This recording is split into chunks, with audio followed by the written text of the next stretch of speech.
Fourth grade Unit 1 starts with place value, like so many curriculums, because place value is the foundation of so much that we do. And I really encourage you, when you look at these standards, to think about the ways that some of the standards are more about understanding, which supports the solving that are in other standards. So here, recognizing that a digit in one place represents 10 times, reading and writing them in different forms.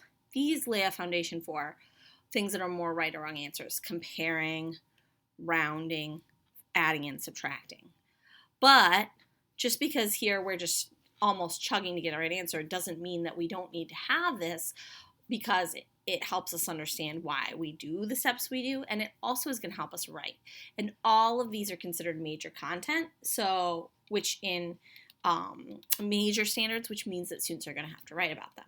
The next thing to think about is what they did in third grade and where they kind of left off that fourth grade picks back up. So in third grade, they learned to add and subtract with a lot of understanding and some alternate algorithms and lots of ways of doing it.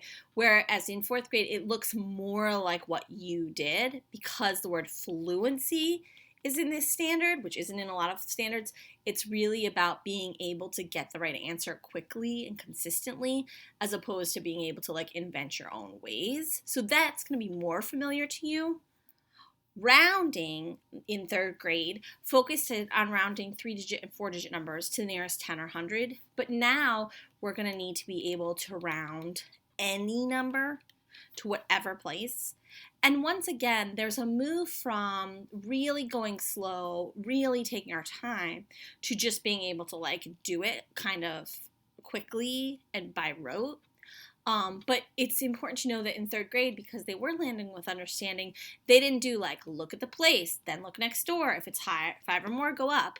They really stopped and thought, nearest 10. Okay, how many 10s are in my number? Let me draw a model line. Let's show number line. Let's show it. Let's put our halfway mark. And so before kids are really, really set with looking at any place value and just getting it, they're going to have to still do some of this thinking that they did in the past.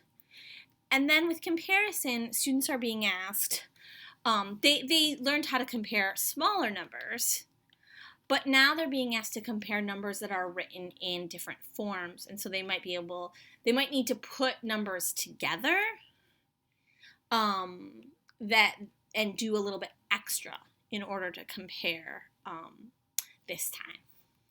Students work up to the 100,000s only. There's a huge emphasis placed on solving story problems throughout the entire year, so that's something to look out for. And then that there's a test in the middle of this unit, because this unit is a bit long.